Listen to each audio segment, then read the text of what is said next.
Hello, good day, grade 5 students, grade 5A and grade 5B. This is Mr. John and welcome to our e-learning video for today, March 22, 2020, Sunday. And we are actually starting officially today e-learning, or what we call distance learning. Hope you are okay and be safe at home. So for today's lesson, our lesson is lesson 9, Storm Warriors. Now you can pause this video and prepare the following. So materials for today, I want you to open up your Journey's Big Book.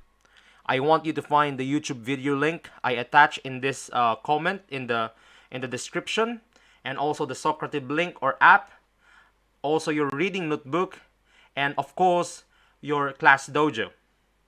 So you can pause this video and prepare all these materials. Now, if you are prepared, let's start our lesson. So, what are the things to do for today and for the following weeks to come? So, first, I want you to watch this YouTube video, Lesson 9, Storm Warriors. I want you to be very patient and finish this video because there are many instructions and details that I'm going to put into it. So, please be patient and watch everything. So, if you're watching this video right now, you are on the right track. So, number 2, you're going to download and answer the attached activity in Class Dojo. So, here, this is actually optional. So, you can download the attached PDF or Word document and the file description below in the Class Dojo. So, I posted there in the Class Dojo with your parents in the class story or with you in your account. You can download it and answer it so that you can practice this to prepare for your quiz. So, every Wednesday, we're going to have a quiz, and that will be in a Socrative quiz, and I'm going to give you a tutorial about that. Now, if you want to give me or send me your pictures, videos that you are doing this activity at home, or you can actually send me back the file itself with the correct answers. So you can send this to my email, johnsonTordil.americanacademy@gmail.com. So want some pictures, videos, and the file, send it to me. I will be very glad to get them. So, and finally, for number 3, you're going to open up a Socrative student account on Wednesday, and you will be having a Socrative link or application. You can download it from Apple App Store or Google Play Store, and you're going to click to open the Socrative link, and you're going to type AAS grade 5 in the room name. So you will see there in that file, you will be putting up the room name, and this will be the room name, and you're going to answer the activity posted in it. So these are the 3 things. Watch this YouTube patiently, download and answer the activity, and finally on Wednesday, you will be doing the quiz. So these are the things to do for this week. I hope you are fine at home. Now, to continue, this is our topic for this week. We are going to learn today vocabulary, and you're going to start reading lesson 9. So for today, Sunday, you're going to study vocabulary words, and you're going to read the story. And next, on Wednesday, answer the practice activity. So there will be a practice activity, as I said, and the Socrative quiz. So there will be 2 activities only, studying the vocabulary in the story and answering the practice activity and the Socrative quiz for this week. So let's start our lesson for today, officially. So these are our learning objectives or our goals for today. So I want you to acquire and use vocabulary. I want you to refer use of vocabulary from digital and printed resources. So you can use your books, your dictionary, your glossary, or you can use your internet resources. And now you can also read on level with purpose and understanding. And finally, I want you to practice reading fluently and accurately. So these are our goals for today. Next, let's start.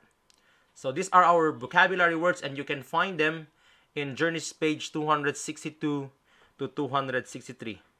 You can pause this video and open up your book, and you can read after me. Alright? So 1 to 5, let's read. Number 1, critical. Critical. Number 2, demolished. Demolished. Number 3, elite. Elite. Number 4, commotion. commotion. And number 5, bundle. Bundle. For 6 to 10, we have number 6, annoyance. Annoyance. Number 7, secured. Secured. Number 8, squalling. Squalling. Number 9, clammy. Clammy. And number 10, realization. Realization. So those are the vocabulary words. If you want to practice with more diction, you can actually watch the video. I'm going to share it to you right now. So you can practice this again and again. Now, I want you to practice with the audiobook right now. So while you're practicing with the audiobook, I want you to listen carefully. So you need to listen carefully for the pronunciation and diction. Next, read accurately. I want you to read all the sentences accurately and fluently. And finally, practice thoroughly, which means you can practice it, you can repeat it, and you can actually make this video slower so that you can practice it repeatedly. Now let's start. I'm going to click this video right now, and you're going to practice the audiobook. Lesson 9. Language Detective. Talk about the writer's words. Work with a partner. Use the blue vocabulary words in new sentences that tell about the photos. Write the sentences. Vocabulary in context. 1. Critical. Rescue workers can provide critical or vital aid when a hurricane strikes. 2. Demolished. These people returned to search the ruins of their home after a tornado demolished it. 3. Elite. Medals for bravery are given to an elite group of the best and most skilled lifeguards. 4. Commotion. Rescue dogs are trained to stay calm in spite of chaos and commotion. Study each context card. Break each vocabulary word into syllables. Use your glossary to check your answers. 5. Bundle. Rescuers bundle or wrap injured skiers in blankets for warmth or to prevent shock. 6. Annoyance. During a fire, people who get too close can distract firefighters and cause them annoyance. 7. Secured. In mountain rescues, one person is secured to another by safety fasteners. 8. Squalling. The squalling of a child can lead rescuers to the frightened, crying victim. 9. Clammy. The protective clothing worn by firefighters can make them feel clammy and damp. 10. Realization. The realization or understanding that rescuers save lives makes families proud. I hope that you enjoyed the video. Now, we have activities for today for the vocabulary. And we have 2 activities, and we've been doing this many times in our past 8 lessons before. So for our activity for today, we're going to do context clue. You're going to find the context clues, and you're going to use each vocabulary word in a sentence. So let's start. So the first activity, as I said, is you're going to find the context clues in the book. So I want you to read the sentences and find the context clues. So like this, I'm giving you an example right now. So we have 2 examples. This is in page 262.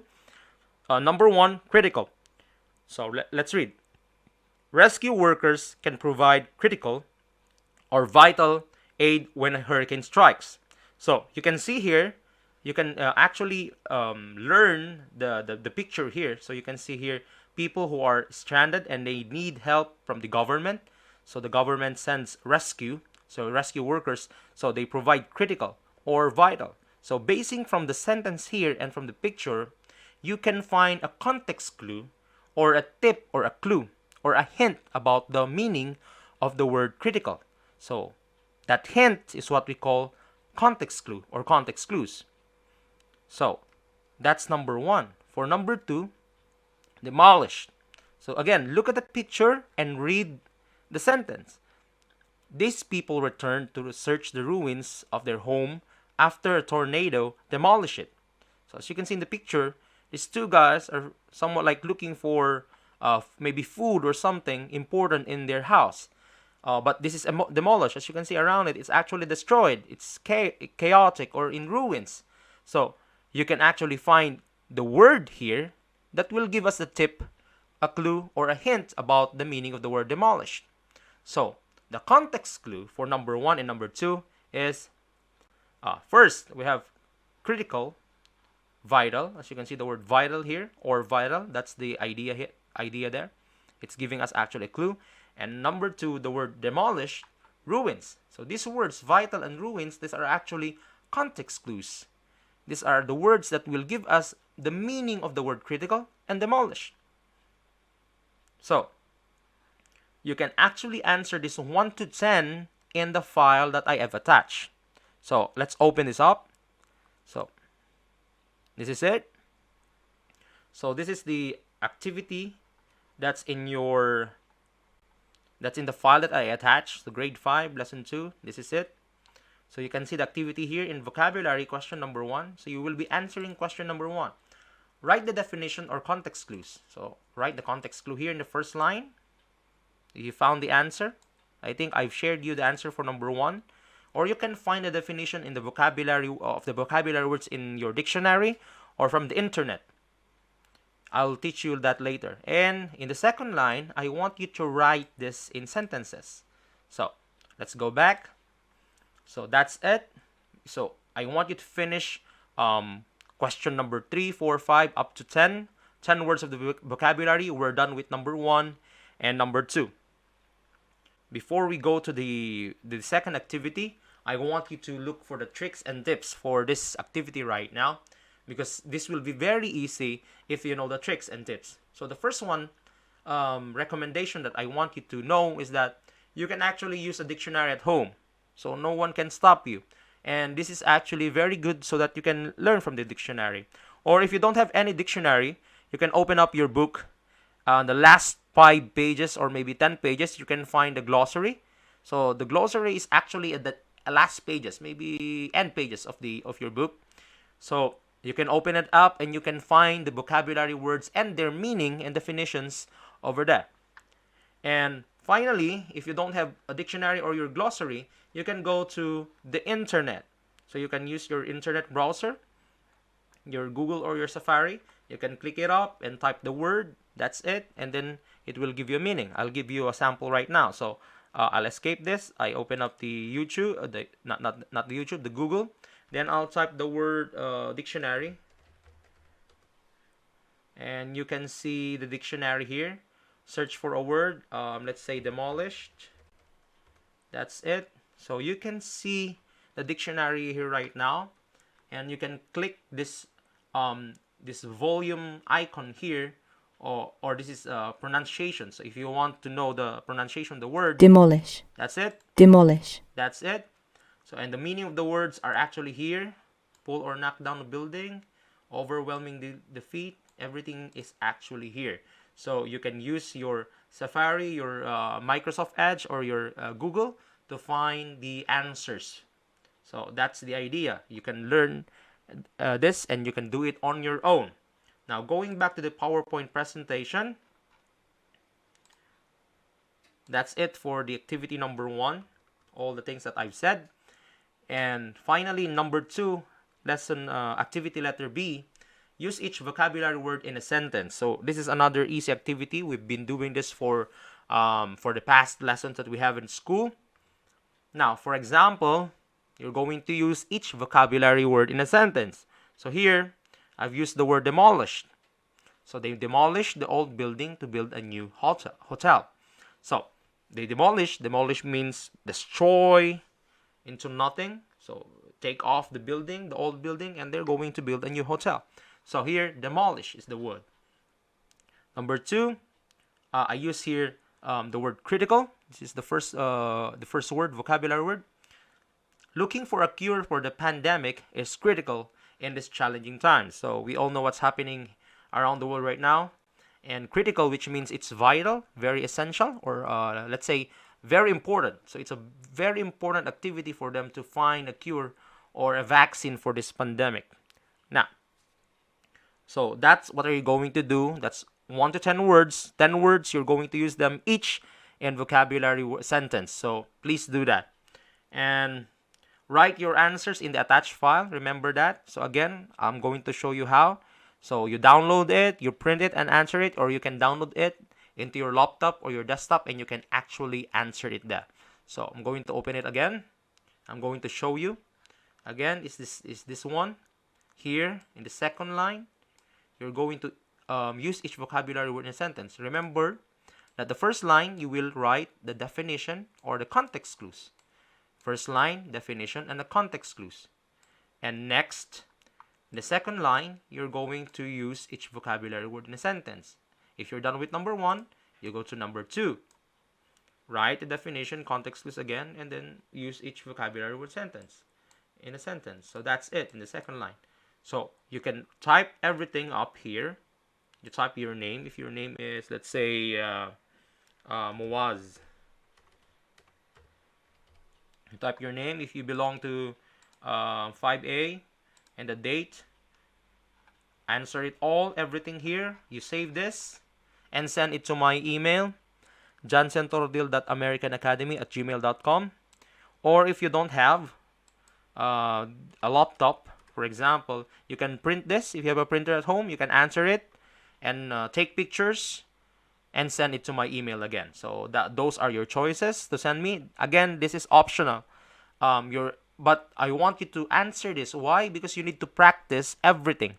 Because these questions will be repeated some of the questions will be repeated in the Socrative quiz. And remember, you will be graded only in the Socrative quiz. So if you will have a very low mark in the Socrative quiz because you did not practice this activity that I'm showing you right now, then there will be a problem. Your scores will really be affected. So I want you to practice all of this, the vocabulary activity and the reading comprehension activity. So you will be reading this, answer this. So how do you answer this?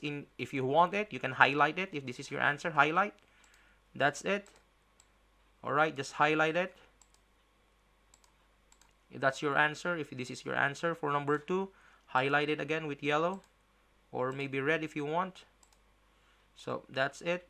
I'm showing you right now. And then you can send this file to me if you are working in a computer. If you don't have, you can picture yourself, send it to my email. That's it.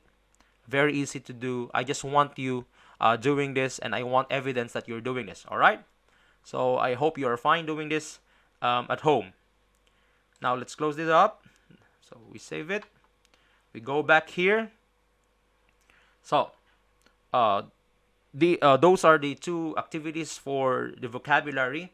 And if you're done, you can move on to the reading literature. So it's reading time. So you're going to read the story alone at home. But don't worry, I have an audiobook here that will help you in reading alone at home. All right, so I want you to open up your Journeys book right now and read pages 266 to 277. So you can pause this video and get your book, open it up right now and be ready. And next, as you read, I want you to look for the main problem. So we practice this 100 times in the classroom, looking for the main problem, looking for the setting. Setting means the place where it happened, the characters of the story, and the plot. So we've been doing this many times. So I think you know this. And next, again, you're going to, after reading it, you're going to answer the questions in the activity paper. Again, let's open it up. It's the same paper that I've shown you, but it's in the page number 4. It starts in page number 4. You're going to answer reading literature comprehension here. Again, it's 1, 2, 3, 4. So while you read, there will be questions there. You can answer number 1 here. So page 268, 269. So in page 268 to 269, you can find question number 1. What is the serpent's role? Why is it helpful for Nathan to study medical books? So for 1, 2, 3, you can find the answers in page 268 to 269. For question number 4, you can find question number 4. You can find it in page 270. And question number 5, you can find it in 271, and so on and so forth. So we've been doing this before, so I think you know what to do. So you will be answering this after reading the activity or while you're reading. So you can pause the video, you answer it, you can go again, or you can read from the book, you stop what you're doing, you can directly answer it here. Alright? So again, that's it. This is actually, again, optional to answer, but this is so important. Why? Because you need to practice, because some of these questions, let's say 50% of these questions from 1 to maybe 10 here, and then from 1 to 14, these questions will be repeated in the Socrative quiz, and you need to practice for it. All right? So that's it. You need to practice. Even if this is optional, it's still very important. So please answer it. Try to answer it patiently, and there will be no problem in the Socrative quiz. All right? So next, let's close it up. Now, let's go to the reading part. We have an audiobook here. I am ready. We're going to play this audiobook here, and you're going to follow the activity. All right? So if you are a good reader, you can stop here.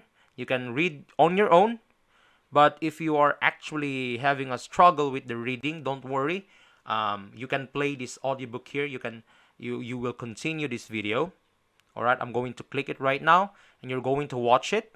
You can pause the video if you cannot understand a word. You can find the meaning of the word that you don't understand in your dictionary or in your Google or in Safari. So you can do that. All right. So you can learn on your own. You can be independent on your own. All right. So read with the audiobook right now. I'm going to click it. In 1, 2, 3, go. Lesson 9. Anchor text.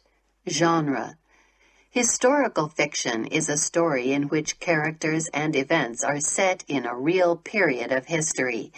As you read, look for a setting that is a real time and place in the past, realistic characters and events, some made-up events and details.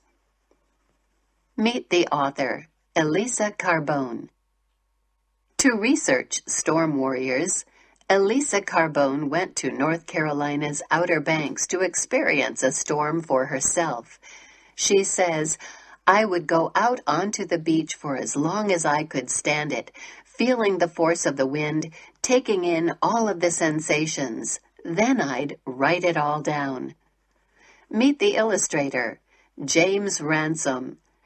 There were no art classes offered in James Ransom's school when he was a boy, so he studied books on how to draw. Then in high school and college, he had the chance to study painting, drawing, and film. Now he is the award-winning illustrator of over 25 books for children. Storm Warriors by Elisa Carbone. Selection illustrated by James Ransom. Essential question. How can an act of courage reveal a person's true nature? It's 1896 on Pea Island, part of North Carolina's Outer Banks. Nathan dreams of becoming a fearless surfman with Pea Island's elite African-American life-saving crew. However, his father, a fisherman, doesn't want Nathan to risk his life rescuing people from shipwrecks. Nevertheless, Nathan studies medical books and learns critical life-saving skills. Then a hurricane hits the Outer Banks. The E.S. Newman runs aground in the storm. This is Nathan's chance to help the surfmen. As the storm rages, he begins to realize that knowledge is as important as bravery. I stumbled forward and caught my balance on the side of the beach cart. I faced the sea and the wind. There was the sunken ship, hardly 30 yards from us. She was a mass of dark hull and white torn sails against the foaming sea, rocking on her side, her cabin and much of her starboard already demolished by the heavy surf. As I stood with my mouth open, panting, the wind blew my cheeks floppy and dried my tongue. A cheer went up from the sailors aboard the ship. They'd spotted us and had high hopes that they would soon be rescued. I expected to hear the command, action, to begin the breeches buoy rescue, but heard nothing.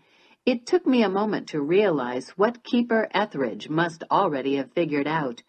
Our equipment was useless. There was no way to dig a hole for the sand anchor under these rolling waves, nowhere to set up the Lyle gun. That's when I heard Mr. Meakin's voice above the din of wind and surf. "Those waves won't stop me from swimming through them. They're all blown over, hardly taller than a man," he said. Swim? Swim out into that raging sea? I stood rigid and watched as Mr. Etheridge pulled a large-sized shot line out of the beach cart and helped Mr. Meakins tie it around his waist. Mr. Pooh was tied in as well, and the heaving stick, attached to its own line, was secured to Mr. Meakin's body. The wind shoved at me and buffeted my ears. It was unthinkable what these men were doing. Violence swirled around us, a deadly churning mix of wind and sea, and these two surfmen were walking into it. "Man the ropes," shouted Mr. Etheridge. "One of them goes down, we'll haul them both back in." Mr. Meakins and Mr. Pooh were dark forms against the white foam, plodding into the surf. Powerful waves smacked them in the chest. They ducked their heads down and pushed forward. I watched with a sick feeling in my stomach as the realization crept over me. I would never be able to do what these men were doing. The words of their motto ran through my head. "You have to go out, but you don't have to come back." In that moment I knew, with not a shred of doubt, that I did not have the courage to risk my life that way. The dream and all the months of hoping blew away as quickly as the foam off the waves. William and Floyd and Daddy were right. I would never be a surfman. There was no time for me to wallow in my loss. The men were paying out the ropes, and I was a fisherman, here to help. I took hold of one of the ropes. I turned my face sideways to the wind, but still it made my eyes blurry with tears. Blindly, I let the rope out, hand over hand, then squinted out toward the ship. A ladder had been lowered, and the sailors leaned over the side, waiting. Mr. Meakins and Mr. Pooh were almost there. I heard another cheer from the men on the ship. When I peered out, Mr. Meakins was swinging the heaving stick and line. He let it fly, and it landed on deck. The sailors would tie the line to the ship so that the rope could help steady the surfmen as they made their way from ship to shore and back again. Soon we were hauling rope back in. The surfmen would be carrying one of the sailors between them now. I squinted into the spray. Where was the rescued sailor? Mr. Meakins and Mr. Pooh were on their way back, but without a third man between them. Mr. Meakins was carrying something a little larger than a Lyle gun. Analyze the text. Conclusions and generalizations. The narrator says that the men on the ship cheered. Why do you think they did this? What in the world could be more important to save off that ship than the lives of the men on board? I shook my head and hauled rope. The surfmen were half walking, half swimming, pushing forward, the waves smacking against their backs and seeming to want to spit them out of the sea. As the surfmen drew closer, I heard what sounded like the squalling of an alley cat. Mr. Meakins handed over this bundle and shouted, "Get it into dry blankets before it goes blue." The bundle was passed from man to man until it was handed to me, and I found myself looking into the terrified eyes of a screaming child. Daddy put his arms around my shoulders. "The driving cart," he shouted over the din of the waves and wind. In the driving cart, which was nothing more than an open wagon, dry blankets were packed under oilskins. We crouched next to the cart, and it gave us some protection from the storm. The child clung to my neck. He was drenched and shivering miserably. I tried to loosen his grip so I could get his wet clothes off, but he just clung tighter. He was crying more softly now. "Mama," he whimpered. I gave Daddy a pleading look. What if his mother had already been washed overboard and drowned? Daddy stood, cupped his hands around his eyes, and looked in the direction of the ship. "They're carrying a woman back now," he said. "Your mama is coming," I told the child. He looked to be about 3 or 4 years old, with pale white skin and a shock of thick brown hair. "Let's get you warm before she gets here." We had the boy wrapped in a dry blanket by the time his mother came running to him, cried "Thomas," and clutched him to her own wet clothing with such passion that she probably got him half drenched again. The lady, who told us her name was Mrs. Gardner, said she'd be warm enough in her wet dress under blankets and oilskins. No sooner had we settled her with Thomas than we heard the cry, "Ho! This man is injured." Analyze the text. Point of view. How would the description of the story's events change if it were told from Mr. Meakin's third-person limited point of view? I ran to see. A young sailor had just been delivered by the surfmen. Blood dripped from his head and stained his life-preserver. His lips were a sickly blue. He took 2 steps, then collapsed face first into the shallow water. Mr. Bowser dragged him up by his armpits and pulled him toward the driving cart. "George, take over my place with the ropes," he shouted to Daddy. "Nathan, come help me." The sailor looked hardly older than me, with dirty blonde hair that had a bloody gash the size of a pole bean running through it. "Treat the bleeding first, then the hypothermia," I said as I recalled the words from the medical books, and they comforted me with their matter-of-factness. Mr. Bowser grunted as we lifted the sailor into the driving cart. "You did study well, Nathan," he said. Mr. Bowser sent me for the medicine chest. Then I held a compress against the man's head wound, while Mr. Bowser began to remove his wet clothes. That's when Mr. Bowser seemed to notice Mrs. Gardner for the first time. "Ma'am, we're going to have to—" he cleared his throat. "This boy's hypothermic, so his wet clothes have to—" Mrs. Gardner rolled her eyes in annoyance. "Oh, for heaven's sake," she exclaimed. She immediately went to work to pull off the man's boots, help Mr. Bowser get the rest of his clothes off, and bundle him in a dry blanket. "Are there any other injured on board?" Mr. Bowser asked as he wrapped a bandage around the man's head. "No, only Arthur," she said. "He took quite a fall when the ship ran aground." Arthur groaned, and his eyes fluttered open. "I'm cold," he complained. Suddenly there was a commotion at the ropes. "Heave!" Mr. Etheridge shouted. "Haul them all in!" "They've lost their footing," I cried. Mr. Bowser grasped me by the arms. "Take over here. I'm sure you know what to do." Then he ran to help with the ropes. My hands felt clammy and shaky, but once again the words from the books came back to steady me. Rub the legs and arms with linseed oil until warmth returns. I rummaged in the medicine chest, found the linseed oil, and poured some into my palm. "This will warm you, sir," I said loudly enough to be heard over the wind. Arthur nodded his bandaged head and watched nervously as I rubbed the oil into his feet and calves, then his hands and arms. He gave Mrs. Gardner a quizzical look. "Ain't he young to be a doctor?" he asked her.